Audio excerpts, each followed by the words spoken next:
Halo, gak ada yang OVO.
Baik, kita mulai ya teman-teman. Baik, bismillahirrahmanirrahim. Assalamualaikum warahmatullahi wabarakatuh. Waalaikumsalam warahmatullahi Waalaikumsalam wabarakatuh. warahmatullah. Suara saya kedengeran nggak? Dengan Kak, Ya Kak, kedengeran. Langsung saja yang sama-sama kita hormati Ketua GDSC Bumi Gora, yang sama-sama kita hormati pemateri yang super duper kece pada sore hari ini, dan teman-teman yang sudah berkesempatan hadir pada sore hari ini. Pertama, marilah kita panjatkan puja beserta puji syukur kita kepada Allah Subhanahu wa taala yang telah memberikan kita rahmat dan hidayahnya sehingga kita bisa berkumpul di Meet Intro to Web Development pada sore hari ini. Kedua kalinya selawat beserta salam tak lupa kita aturkan kepada baginda Nabi besar Muhammad Sallallahu Alaihi Wasallam karena berkat beliau dan para sahabat yang telah membawa kita dari alam kegelapan menuju alam yang terang benderang, yakni Adinul Islam, agama Islam.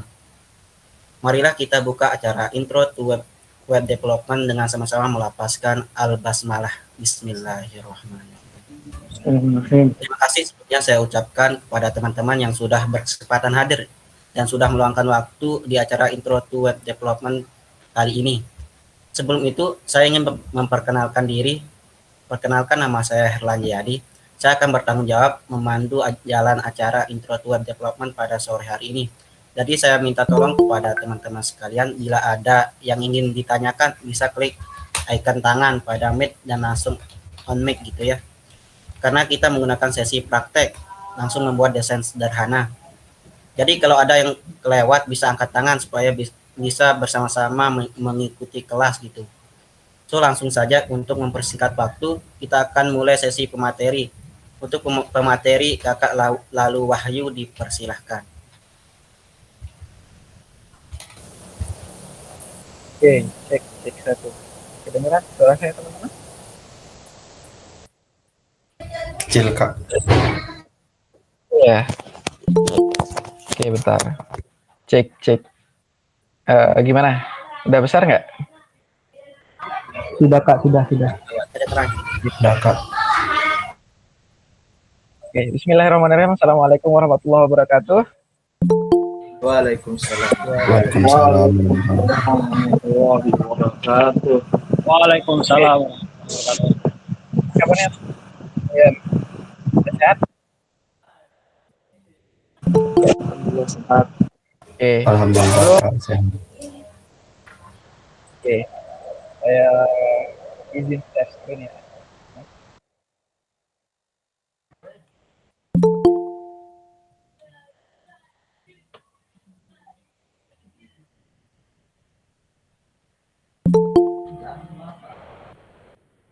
Oke, apakah sudah kelihatan? Sudah bang. Kelihatan. Kemarin ini. Oke, jadi terima kasih saya ucapkan Saudara Herlan atas waktunya ya diberikan kepada saya untuk membawakan materi yang materi awal ya dari web. Jadi ini adalah materi pertama dari web basic ya. Jadi pengenalannya aja ya. Tapi nanti di akhir kita ada praktek sedikit untuk mengikuti kegiatan Hacktoberfest. Jadi teman-teman tetap di sini, tetap stay tune. Jadi untuk mengikuti kegiatan sampai akhir nanti. Oke, sebelum kita mulai masuk materi, alangkah baiknya kalau saya mau kenal maka tak ya. Ya mungkin kemarin saya teman-teman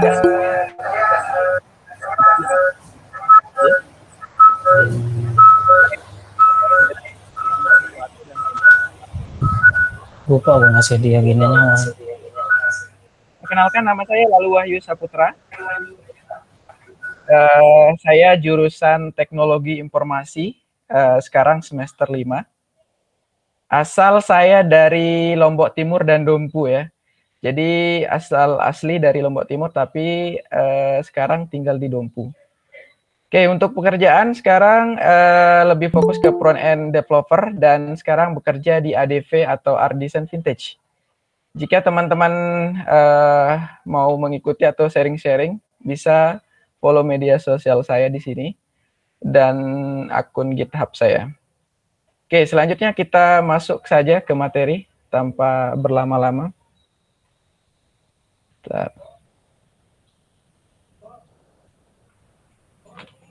Oke, kita mulai dari web development ya teman-teman. Jadi kata-kata web development itu terdiri dari dua kata ya, web dan development. Nah, untuk web itu adalah website ya. Kita sering mendengar kata website. Jadi website itu merupakan tempat menampung informasi ya, yang bisa diakses menggunakan web browser yang ada di laptop teman-teman. Misalnya kayak Mozilla, Firefox, Safari, Google Chrome, Internet Explorer, dan lain sebagainya ya. Masih banyak yang lain. Ternyata kalau kita telaah ya, jadi website itu atau web itu ada dua jenis ya. Ada dua jenis. Yang pertama itu web statis atau static website, dan situs web yang dinamis atau dynamic website. Nah, sekarang pertanyaannya nih, apa sih bedanya antara web statis sama web dinamis? Kalau kata Om Ebit GAD, coba kita tanya sama rumput yang bergoyang, siapa tahu ada jawabannya ya. Oke, jadi perbedaannya untuk web statis itu adalah web yang menampilkan page pada sebuah server dengan format yang sama ya. Jadi kemudian mengirimkan ke web browser user. Jadi tampilannya itu sama statement gitu, nggak bisa berubah dia. Situs web statis ini biasanya dibuat dengan menggunakan HTML, CSS, dan JavaScript saja ya. Belum ada backend-nya ya. Nah, karena situs website ini bersifat statis, artinya siapapun yang mengakses situs tersebut akan melihat informasi yang sama gitu. Misalnya kayak website component profile misalnya ya. Jadi teman-teman buka web perusahaan ya. Biasanya itu statement isinya itu doang ya. Kayak profil perusahaan, kapan berdirinya, segala macam gitu. Satu aja dia jenisnya. Beda dengan web dinamis. Kalau web dinamis itu web yang halamannya dibuat dan diproses. Kemudian ditampilkan user dengan mengakses halaman itu secara berbeda. Jadi misalnya ada request dari user nih untuk meminta sesuatu ya di server. Nanti itu disediakan pada saat responnya berbeda gitu. Misalnya contohnya kayak website YouTube atau YouTube ya, e-commerce misalnya, website e-commerce. Kalau teman-teman klik atau di menu pencariannya itu, teman-teman klik misalnya kalau di YouTube misalnya teman-teman cari video ya. Kalau kata kuncinya sudah diklik kemudian di enter dan dicari, tampilannya akan berubah gitu. Jadi itu yang disebut dengan web dinamis ya. Oke, kemudian selanjutnya itu ada development, kata development. Nah, development itu artinya ya, web development itu artinya pengembangan ya, pengembangan website ya. Jadi kalau kita gabungin antara web development itu adalah pengembangan website atau web ya. Oke, kita masuk ke web developer. Kalau tadi kita kenalan dengan web development, sekarang kita kenalan dengan web developer. Apa sih web developer itu? Ya, apa sih kerjanya, fungsinya apa gitu. Nah, oke. Sekarang di sini pengertiannya web developer adalah orang yang di balik layar yang bertugas dalam membuat. Nah, tadi ini kata kuncinya membuat, memelihara, dan mengembangkan ya website atau web development. Nah, tugas dan tanggung jawab seorang web developer itu harus menghasilkan sebuah website atau aplikasi. Misalnya di user interface-nya itu ada tombol, menu, kontak pencarian, dan lain sebagainya gitu. Bentar. Oke, kemudian di sini ada pembagian dari web developer itu sendiri ya. Jadi kalau dulu ya nggak ada pembagiannya. Kalau disebutnya web developer dia ngerjain tampilannya, belakangnya juga dia yang ngerjain, data-datanya dia yang ngerjain gitu. Nah, untuk sekarang pembagian web developer itu ada 3 ya. Ada pertama untuk front end developer, back end developer, full stack developer. Nah, mungkin teman-teman di sini mungkin nggak asing dengan kata-kata ini ya. Saya yakin teman-teman penggiat teknologi sering mendengar kata-kata ini. Tapi untuk teman-teman yang baru mendengar mungkin nanti kita akan jelaskan apa itu front end, back end, dan full stack. Kita langsung saja.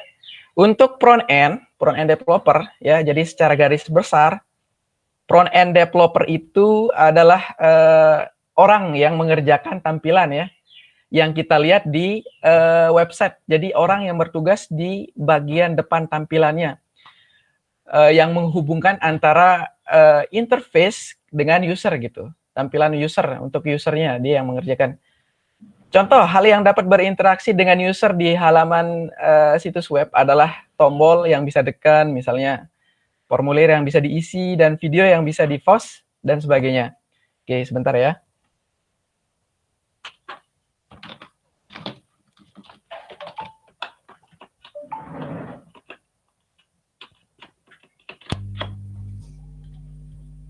Ya, mohon maaf teman-teman. Oke, saya lanjut ya. Jadi kita bisa analogikan misalnya front end itu seperti teman-teman pergi ke warung ya, warung warteg misalnya, atau warung bakso misalnya. Nah, ketika teman-teman masuk ke warung bakso nih, teman-teman langsung masuk kan biasanya ke meja makannya. Nanti yang melayaninya itu kan ada pelayan ya. Jadi teman-teman yang dapat di meja itu namanya front end ya. Jadi tampilan yang teman-teman dapat itu ketika memesan bakso misalnya ya. Oke, kemudian selanjutnya ada back-end developer. Ya, back-end developer itu kebalikan dari front-end. Kalau tadi front-end dia bekerja di bagian depan, back-end ini dia bekerja di bagian belakang. Jadi kita bisa mengartikannya adalah bagian dari situs web yang berfungsi untuk mengelola informasi atau data yang datang dan menyajikan informasi tersebut ke front-end. Jadi ketika ada request misalnya ya, dari user kepada server misalnya, nah nanti si back-end developer ini yang dia memberikan mengirimkan respon ke server, dan server meneruskan ke front-end-nya yang ditampilkan kemudian. Nah, kalau kita misalnya balik lagi ke analogi yang tadi, setelah kita pesan bakso misalnya, udah pesan bakso nih, tinggal teman-teman kasih pelayannya nih, saya mau pesan bakso spesial. Nah, pelayannya ini disebut API. Nah, apa sih API itu? Nanti kita bincang belakangan masalah API. Tapi setelah pelayan memberikan data ya, ini misalnya udah pesan ya, pesanannya itu diteruskan ke bagian yang apa namanya, yang menyiapkan bakso atau di dapurnya lah gitu. Setelah pesan memberikan pelayan memberikan pesanan si user nih kepada bagian dapurnya. Nah, bagian dapur itu yang memberikan atau menyiapkan bakso itu. Nanti kemudian diberikan lagi kepada pelayan, dan pelayan memberikan lagi kepada user gitu. Itu analogi dari back-end. Oke, kemudian untuk full stack developer. Nah, full stack developer ini dari katanya udah full ya. Jadi tugasnya itu atau pekerjaannya itu mencakup pekerjaan front-end dan back-end gitu. Jadi dia yang menghandle antara pekerjaannya si front-end, bagian tampilannya, dan dia juga yang mengerjakan bagian dapurnya atau back-end-nya gitu. Itulah sedikit tentang analogi dari full stack developer ya. Jadi untuk sedikit memberikan gambaran kepada teman-teman. Nah, di sini tugasnya ya dari front-end developer. Front-end developer itu memberikan mempunyai tugas yang pertama, ada slicing. Kalau teman-teman sering dengar kata slicing ini biasanya kan untuk mengkonvert desain ya menjadi halaman web ya dengan menggunakan HTML, CSS, dan JavaScript. Nah, misalnya nih, tapi bukan front-end yang mengerjakan desainnya ya. Ada satu bagian yang namanya UI UX designer. Jadi yang mengerjakan untuk desainnya. Kemudian nanti desainnya diberikan kepada front-end, dan front-end yang melakukan slicing desain tersebut dan merubahnya kepada menjadi produk web gitu. Nah, kemudian tugasnya yang kedua adalah mengelola data atau informasi dari back-end agar menjadi sebuah tampilan. Nah, nanti kalau sudah data ada di back-end, nanti diberikan lagi kepada front-end. Nah, front-end itu yang menampilkan dia ya ke interface-nya gitu. Oke, kemudian yang ketiga mengelola input dari user. Nah, untuk dikirimkan ke backend. Nah, dia juga yang menerima input pertama kali dari user gitu. Setelah dia terima, nanti diserahkan kepada backend ya. Nah, kemudian untuk backend misalnya, ini tugas-tugasnya yang pertama itu merancang dan membuat database. Jadi database itu kalau teman-teman tahu, itu istilahnya kita analogikan seperti rak ya, tempat menyimpan data atau informasinya ya. Itu yang disebut dengan database. Kemudian di sini yang kedua yang seperti saya bilang tadi membuat web API-nya atau application programming interface. Dan yang ketiga itu adalah merancang logikanya ya. Logika berpikirnya nanti dibuat oleh backend developer. Oke. Selanjutnya nih. Nah, ini buat teman-teman yang mau belajar ya. Yang mau belajar front end ini skill yang wajib teman-teman pelajari ya dari awal. Nah, apa aja sih yang harus kita pelajari untuk menjadi seorang front-end developer itu? Oke, yang pertama yang dasar banget nih, kita harus menguasai penggunaan HTML. Nah, mungkin teman-teman di sini yang bukan jurusan komputer di SMK atau asli dari SMA mungkin agak sedikit bingung ya. Tapi nggak apa-apa, nanti kita kenalan dikit ya tentang apa sih HTML itu. Kemudian yang kedua itu adalah menguasai penggunaan CSS. Nah, CSS itu apa? Nanti kita lanjut. Dan paham akan bahasa pemrograman JavaScript. Ya, ini yang wajib, 3 skill ini yang wajib teman-teman kalau mau menjadi seorang front-end web developer itu harus menguasai 3 dasar ini ya. Jadi oke, langsung saja kita kenalan apa tadi HTML, CSS, JavaScript. Oke, HTML dari katanya HTML ya. Itu kepanjangan dari Hypertext Markup Language ya. Jadi itu adalah bahasa markup yang digunakan untuk membuat halaman web. Nah, ini struktur dasar dari sebuah website teman-teman ya. Jadi struktur dasar yang atau fondasi untuk kita membangun sebuah website. Nah, di HTML itu terdiri dari banyak teks sekali ya. Banyak tag HTML itu banyak. Nanti teman-teman bisa searching mungkin tag-tag yang ada di HTML dan teman-teman harus belajar itu yang namanya HTML. Kemudian yang kedua ada namanya CSS tadi atau Cascading Style Sheet. Nah, kalau tadi HTML itu fondasinya atau kerangkanya, nah si CSS ini dia yang mengatur tampilannya atau gaya-gayanya gitu. Misalnya nih, kalau teman-teman buka website yang tanpa CSS atau JavaScript, itu tampilannya cuma teks doang ya. Cuma teks, nggak ada style atau tampilannya yang bagus gitu. Nah, beda dengan website yang sudah dikasih CSS. Nanti dia tampilannya lebih bagus, interaktif ya. Jadi itu istilahnya untuk CSS ini pengertiannya. Kemudian yang ketiga tadi JavaScript, JavaScript itu adalah bahasa pemrograman teman-teman ya, yang berjalan pada web browser. Ini digunakan untuk membuat website juga, membuat halaman website menjadi interaktif dan lebih menarik begitu. Ini juga teman-teman harus belajar ya JavaScript ini. Nah, JavaScript ini mungkin bakalan panjang tapi nggak apa-apa. Teman-teman nanti belajar sedikit demi sedikit. Karena nanti kita juga di GDSC ada web basic. Nanti kita diajar dari awal sampai kita menjadi mungkin web atau front-end developer yang handal gitu. Oke, ini analoginya dari HTML, CSS, dan JavaScript tadi ya.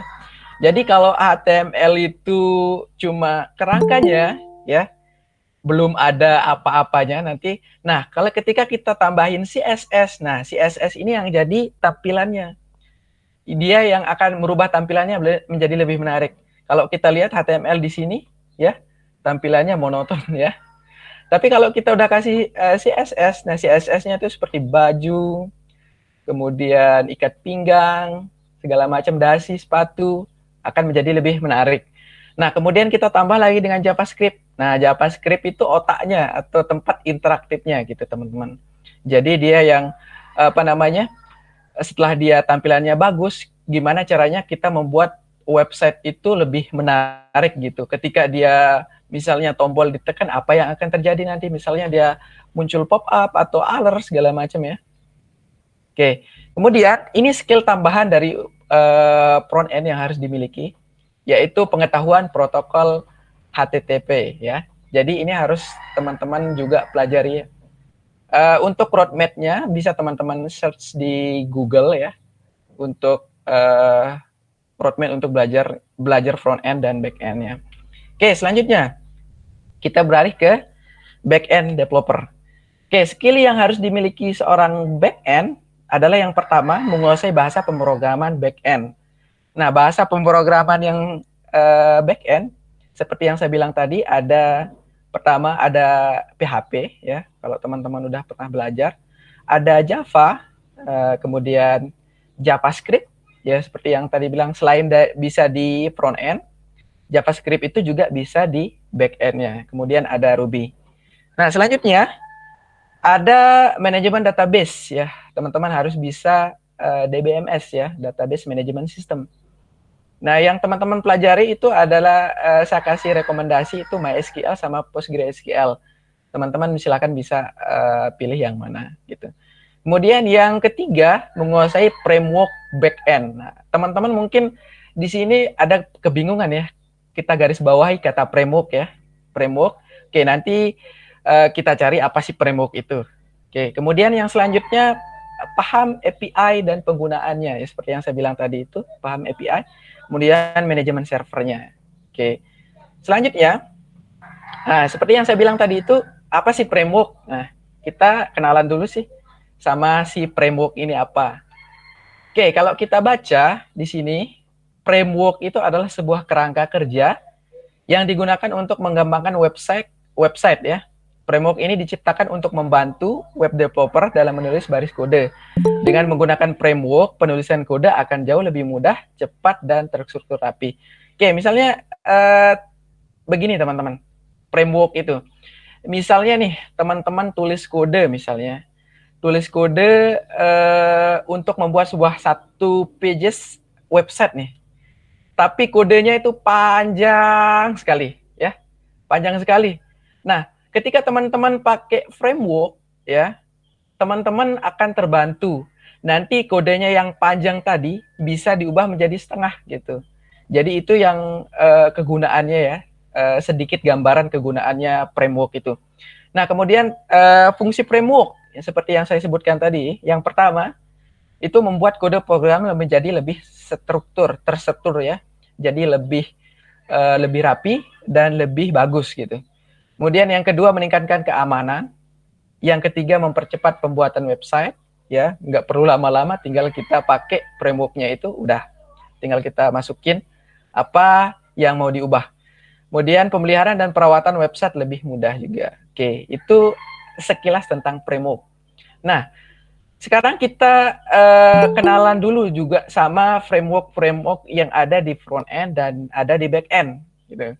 Nah, di front end untuk CSS-nya itu ini banyak ya sebenarnya, banyak untuk framework-nya, tapi rekomendasi pakai yang pertama itu Bootstrap dan yang kedua itu Tailwind.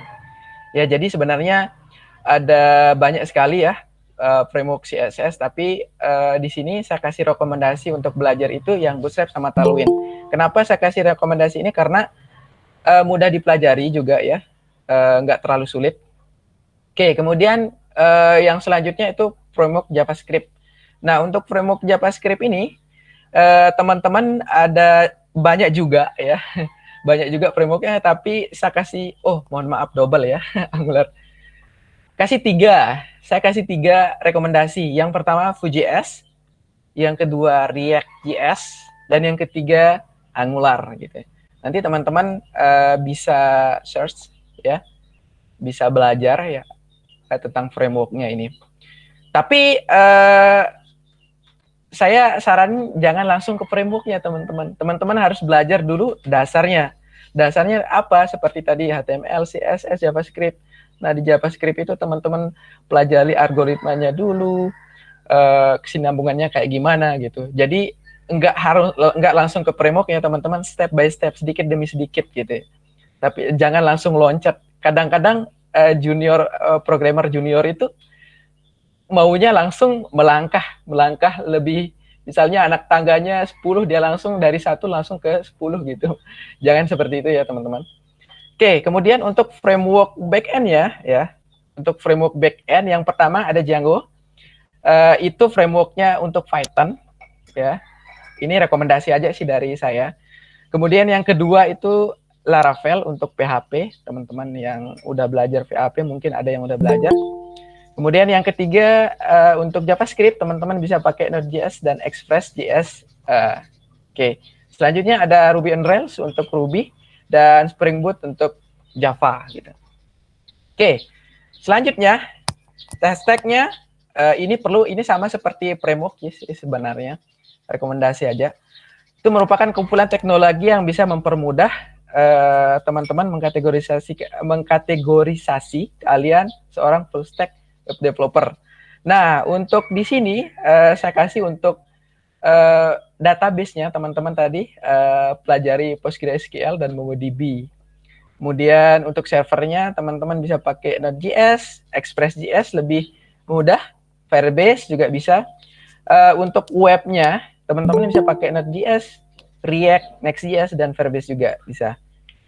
Oke, selanjutnya kita kenalan sama yang namanya VCS ya, atau Version Control System. Kenapa belajar gini? Karena besok kita ada agenda kegiatan Git one and one ya. Jadi ya besok hari mungkin teman-teman udah baca pamfletnya tadi, kita ada agenda besok. Jadi makanya saya masukkan materi version control systemnya di sini gitu. Supaya kenalan sedikit lah gitu sama si VCS. Kita kenalan dulu ya apa sih VCS itu? Kalau kita lihat pengertiannya di sini, VCS atau version control system adalah sebuah kumpulan perangkat lunak yang terintegrasi dan digunakan untuk membantu software developer atau software engineer mengelola perubahan dalam source code dari waktu ke waktu.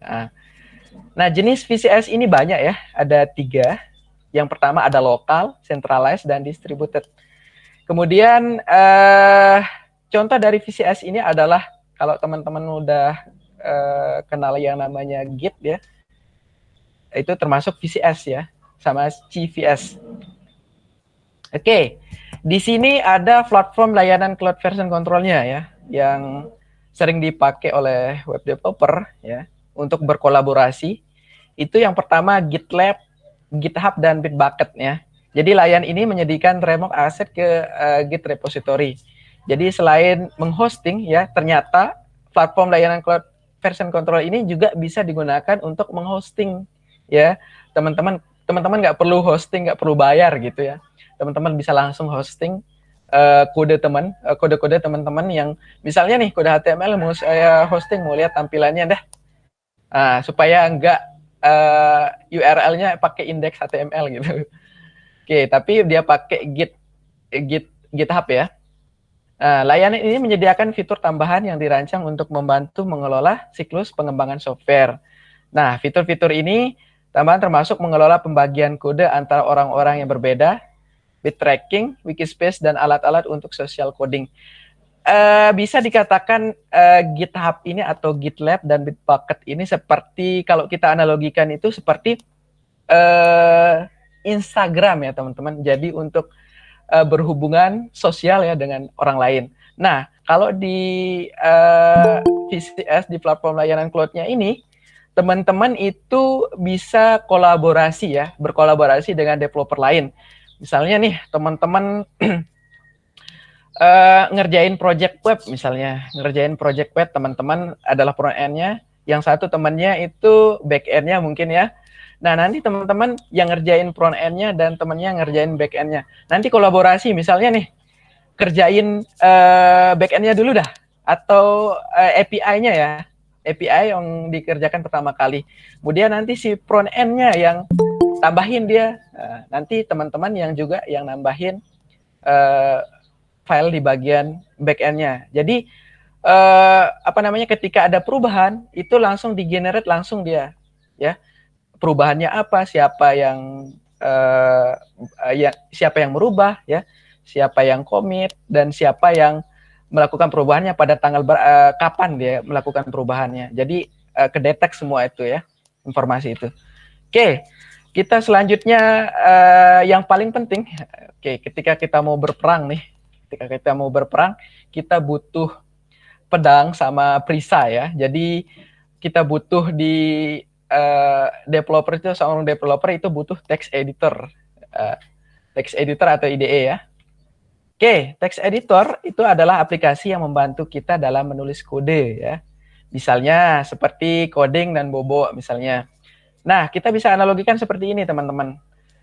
Text editor itu jembatan kita menulis kode supaya kita bisa tampilkan dia. Nah, kalau nggak ada text editor kita nggak bisa gitu.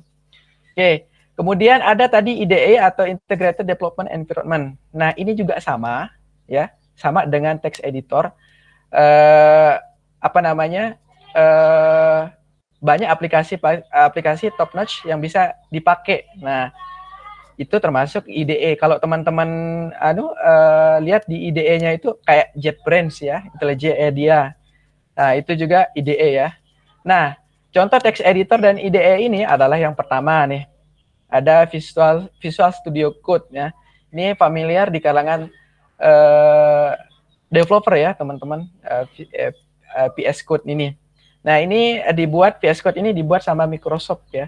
Kalau teman-teman. Nah, untuk teman-teman yang mau download, mungkin karena kita ada project nanti untuk Git 1&1, teman-teman bisa nanti download untuk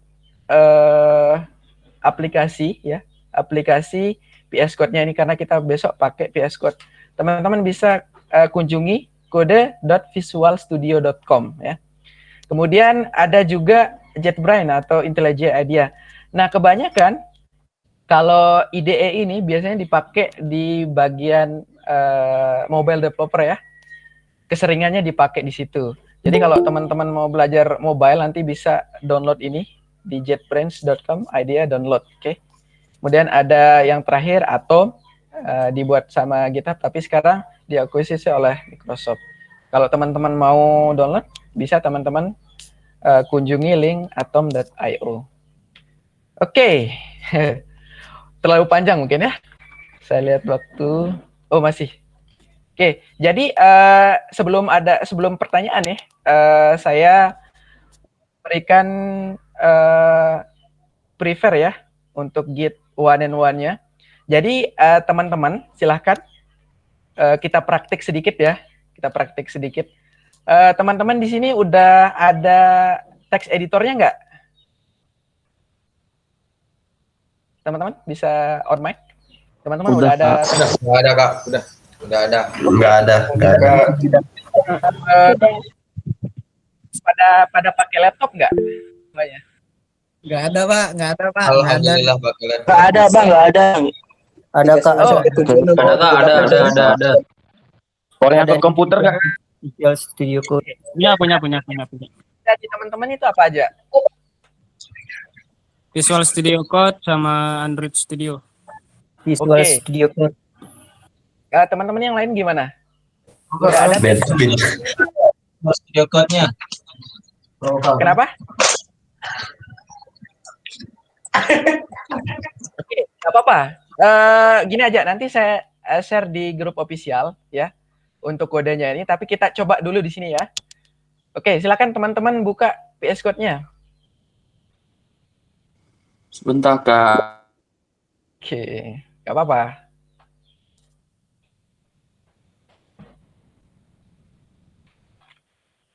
Bentar. Nah, kebetulan saya udah tulis di sini. Sudah dibuka?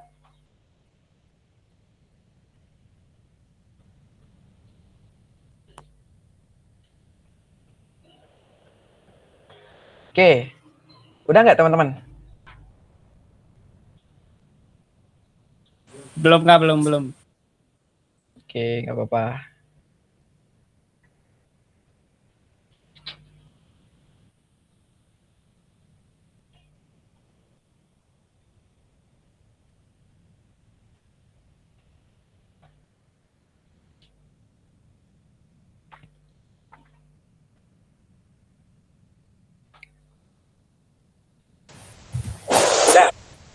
Gimana? Lancar? Bukanya? Oke, kalau teman-teman udah buka, teman-teman balik lagi ke Meet, ya, perhatikan. Coba teman-teman klik di sini di ekstensinya, tapi teman-teman harus hubung dulu sama internet ya, karena kita mau install ekstensinya ya.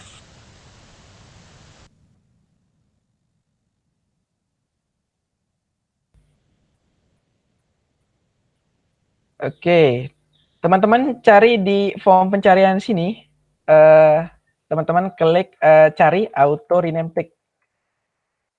Nah, yang ini. Kalau sudah diinstal tampilannya seperti ini. Kalau belum diinstal tampilannya seperti ini. Teman-teman langsung klik install aja.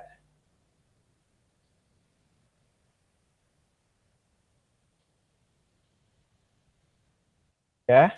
Kemudian ekstensi yang kedua open in browse. Nah, teman-teman klik yang ini boleh. Ini juga boleh. Nah, caranya sama, install seperti yang tadi.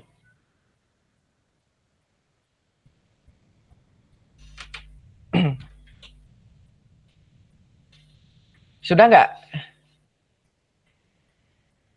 Sudah, Kak. Oke. Sudah. Kalau sudah, teman-teman buat file baru ya. Teman-teman buat file baru bisa di sini, file, new file, atau Ctrl N. Ya. Oke, kalau tampilannya seperti ini. Oke, kemudian kita di bawah, paling pojok kanan bawah, itu ada plain text, kita ganti pakai HTML ya. Nah, kalau tampilannya sudah seperti ini. Oke, udah nggak?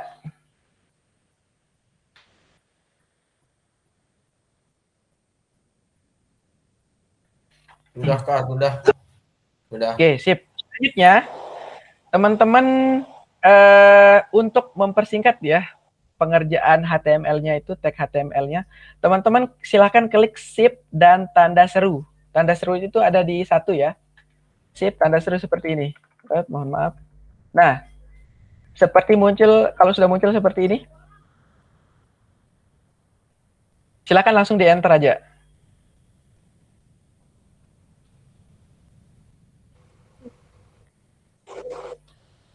Oke, supaya mempercepat ya, karena waktunya sedikit. Teman-teman kalau sudah seperti ini, silakan ini saya kirimkan kodenya ya. Saya kirimkan kodenya. Bentar.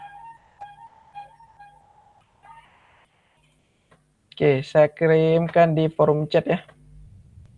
Teman-teman silakan copy semua itu, masukkan ke file HTML-nya tadi.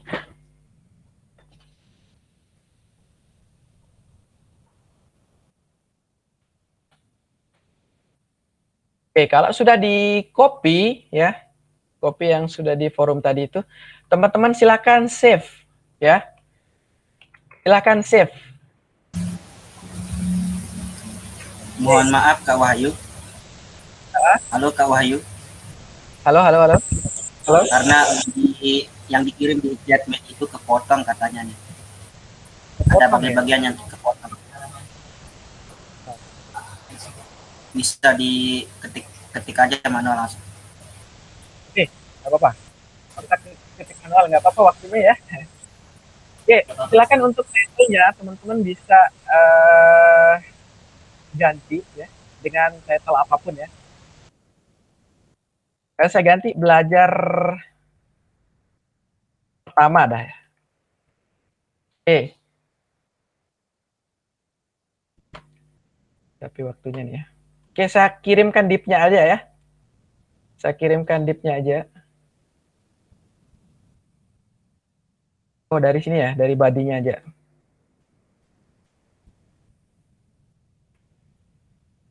Nah, yang kedua ya teman-teman. Yang di copy di div itu sampai, mohon maaf, di body-nya itu sampai di div.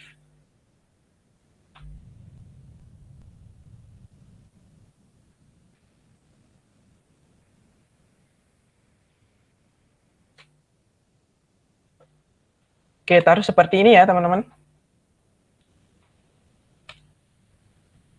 Nah, di sini teman-teman tulis nah keinginan teman-teman ke depan itu. Misalnya namaku Vino Gebastian ya. Silakan teman-teman tulis nama sendiri di sini. Harapan untuk next year-nya apa, gimana? Mau jadi apa mau dapat apa gitu. Silakan teman-teman tulis di sini.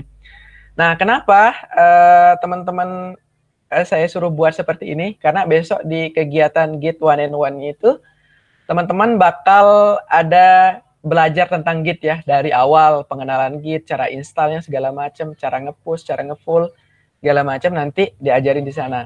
Nah, nanti teman-teman push untuk projectnya yang ini, teman-teman ya. Nanti ada platform untuk back-end-nya nanti untuk teman-teman nge-push-nya kemana. Oke, udah diisi di ini dengan nama sendiri. Ya, meskipun teman-teman belum kenal ya, apa itu style, tag P itu apa ya. Nanti kita belajar di web basic ya. Jadi teman-teman nggak perlu khawatir, teman-teman cukup ngikuti ini aja. Jadi nanti minggu depan kita bakalan belajar tentang web basic dari awal banget ya, dari dasar.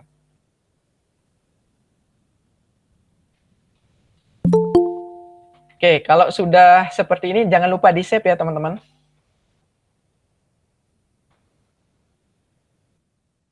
Oke.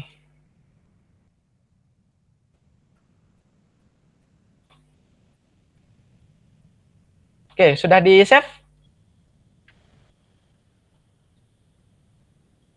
Sudah, Bang, udah. Oke. Mungkin itu saja pemaparan materi dari saya. Selanjutnya saya kembalikan ke moderator.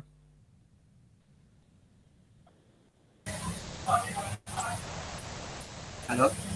Nah, itulah tadi penjelasan tentang web development. Mungkin dari teman-teman ada yang ingin dipertanyakan gitu. Karena kita akan masuk ke sesi Q&A. Jadi kalau ingin bertanya silahkan klik icon tangan ya.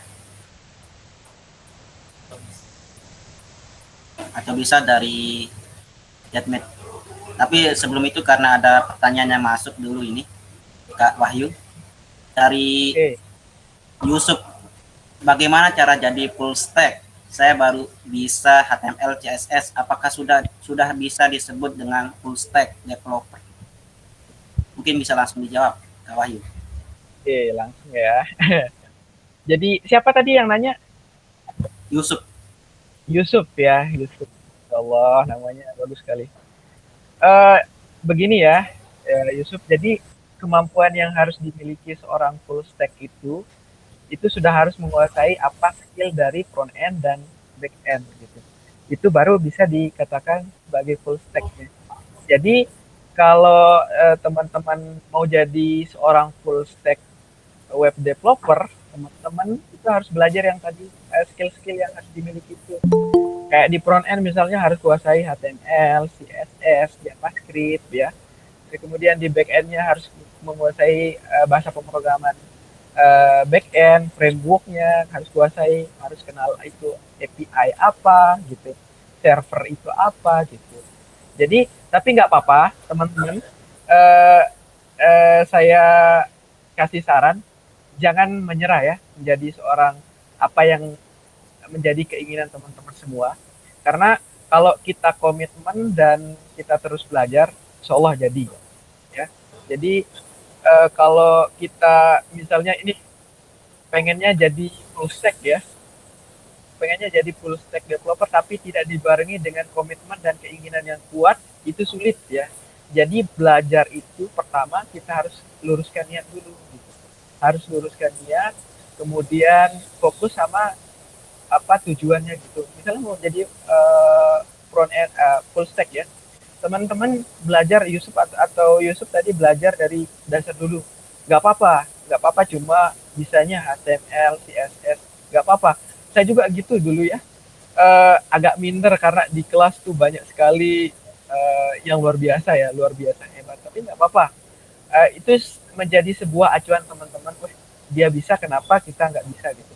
Jadi sedikit demi sedikit belajarnya jangan kendor, terutama ikut komunitas seperti ini supaya ada teman-teman ilmunya gitu ya, sedikit demi sedikit. Karena ya saya kasih tahu sama teman-teman itu, kita dapat ilmu di kampus itu kurang lebih ya paling 20%-an lah. Sisanya kita dapat dari luar gitu. Jadi inilah salah satu cara kita belajar, ikut di komunitas seperti ini untuk belajar. Mungkin itu aja dari pertanyaannya dari Mas Yusuf tadi. Mungkin udah terjawab ya Kak Yusuf.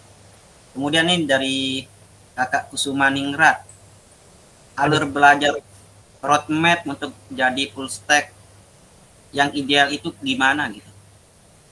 Oke. Belajarnya gimana?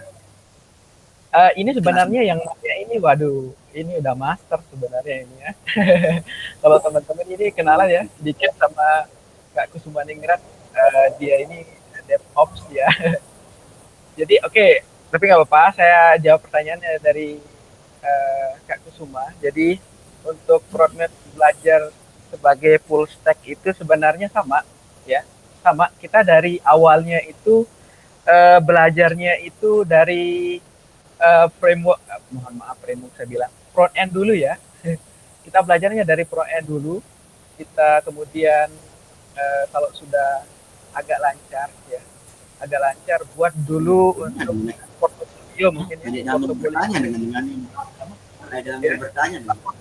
dulu untuk front end-nya misalnya. Nah, kalau sudah ada portofolio untuk front end-nya, Kak Kusuma langsung belajar di back end-nya gitu. Nah, tapi back end-nya juga itu agak lumayan panjang lah, sama kayak front end. Tapi roadmap-nya seperti itu. Kita belajar dari front end dulu mungkin, kemudian untuk selanjutnya kalau udah lancar baru masuk ke back end-nya gitu. Gitu Kak Kusuma.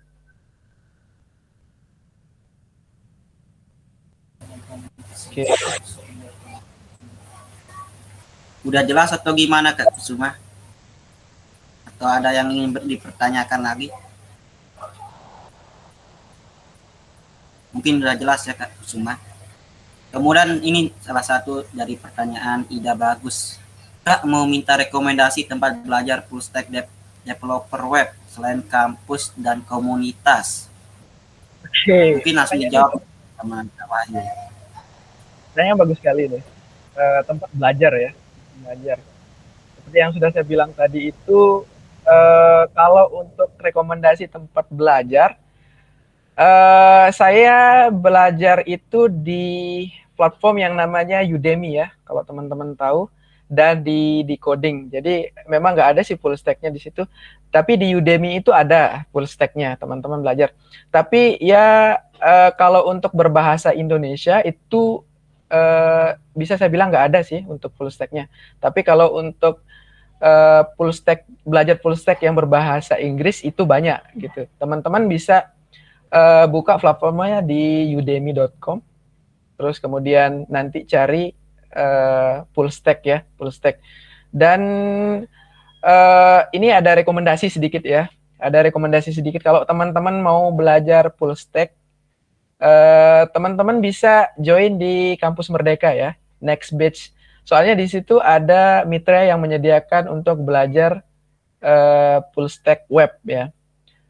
Dan saya juga sekarang lagi belajar full stack web ya di salah satu mitra di Kampus Merdeka. Oke, itu dari Kak Ida Bagus tempat belajarnya.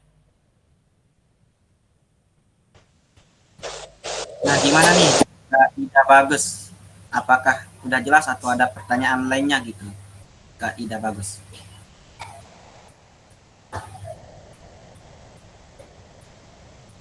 Aman, udah jelas ya kayak gitu.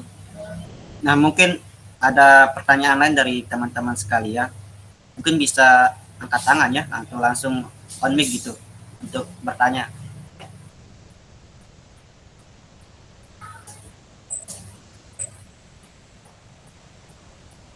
Kalau tidak ada yang ingin bertanya, mungkin kita sudahi acara ini ya. Tapi sebelum itu, kita akan masuk ke sesi foto bersama ya. Mungkin Kak Bagus bisa membawa sesi foto ya. Kak Ida Bagus, apakah sudah siap? Saya kasih aba-aba ini.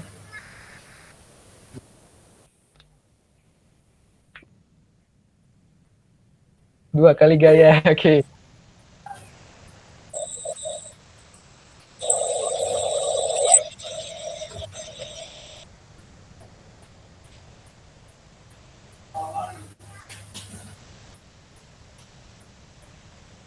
Sudah siap Kak ya? Kak Bagus, sudah siap?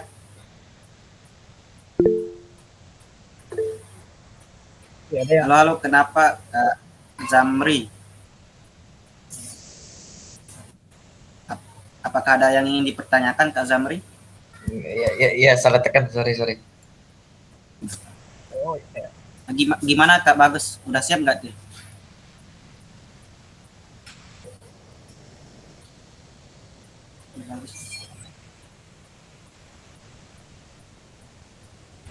Mungkin untuk teman-teman bisa on cam dulu ya.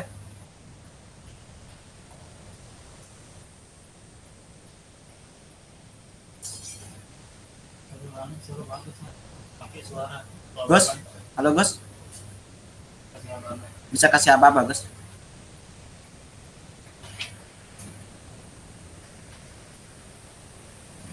Waduh, sayang sekali ya teman-teman, banyak sekali yang nggak bisa on cam ya.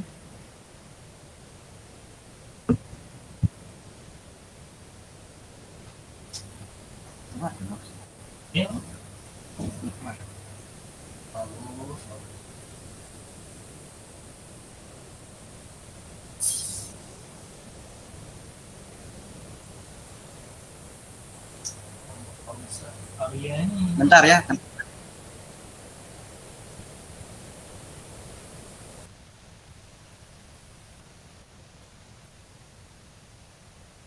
Ya, gitu. Kayak biasa aja ya.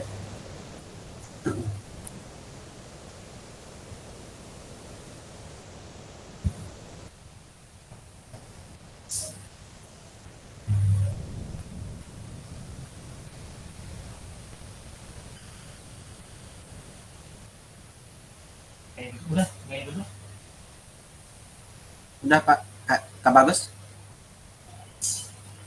Halo.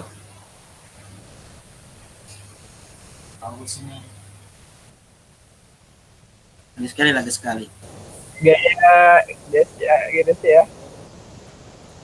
Gaya DSC ya, kayak gini ya. Tangannya kayak gini ya. Ya bareng-bareng.